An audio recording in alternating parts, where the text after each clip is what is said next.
অত্যাধিক গরমে নাজেহাল পরিস্থিতির শিকার রাজ্যবাসী। তার উপর দীর্ঘদিন ধরে পানীয় জলের সংকট চলছে। কাঁঠালিয়া আরটি ব্লকের অন্তর্গত কাঁঠালিয়া গ্রাম পঞ্চায়েতের ১ নম্বর ওয়ার্ডের অধীন খাদ্যাখলা এলাকায় জলের মেশিন গত ৫ দিন ধরে অচল অবস্থায় পড়ে রয়েছে। এর ফলে ১০০টি পরিবারের লোকজন পানীয় জলের থেকে বঞ্চিত হচ্ছে। পানীয় জলের জন্য বিকল্প কোনো উৎস না থাকায় এক প্রকার বাধ্য হয়ে এলাকাবাসীরা পুকুরের জল সংগ্রহ করেই তেষ্টা মেটাচ্ছে। গত ৫ দিন ধরে পানীয় জল না থাকার বিষয়টি কাঁঠালিয়া ডিডব্লিউএস অফিসে জানিয়েও কোনো সুরাহা হচ্ছে না। এর ফলে কাঁঠালিয়া ডিডব্লিউএস অফিস কর্তৃপক্ষের এহেন কার্যকলাপে ক্ষুব্ধ এলাকাবাসী। এখন দেখার কর্তৃপক্ষ কি পদক্ষেপ গ্রহণ করে।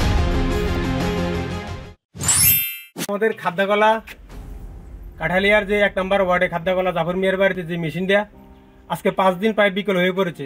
আমরা অনেক চেষ্টা করেছি, অফিসে গিয়েছি, কেউ কোনো সঠিক উত্তর দিচ্ছে না আমাদেরকে। আজকে বা বলে কালকে বলে পরশু, আজকে টোটাল ৫ দিন করে দিয়েছে। এবং আমি আজকে অফিসারের সঙ্গে কথা বলেছি আমাদের আজকে জল দেবে কিনা, নতুবা আমরা আজকে খবরের কাগজে এটা উঠাতে বাধ্য হবো। ওনার রেকর্ডটা আমার কাছে আছে, উনি বলছে যে ফাললে খবরের কাগজ দেখাচ্ছে ওরা জল দিবে না। আমার রেকর্ডটা আমার কাছে ওরা এখানে আছে। আজকে আমাদের এলাকার মহিলারা পুকুরের থেকে জল নিয়ে খাচ্ছে এবং ঘরের ভিতরে ১ ফোঁটা জল নেই। এই খাদ্যাকলার এই পরিস্থিতি কেন, একজন লোক আমাদের কখনো দিয়ে কেউ আসেনি এবং আমি নিজে কল করেছি, ওরা আসে নাই। সকালবেলা এসেছে জাস্ট ৫ মিনিটের জন্য, ওরা ৫ মিনিটের ভিতরে মেশিনটা মোটরটা রেখে আবার চলে গিয়েছে কোথায় ধরে কাজ আছে। তাহলে আমরা আজকে 5 দিন ধরে জল পাচ্ছি না, ওরা কেন আমাদের কাছে আসে না এবং কল করলে আবার উল্টা সিধা কথা বলে, যার কারণে আজকে আমরা নিউজের মাধ্যমে দিতে বাধ্য হয়েছি।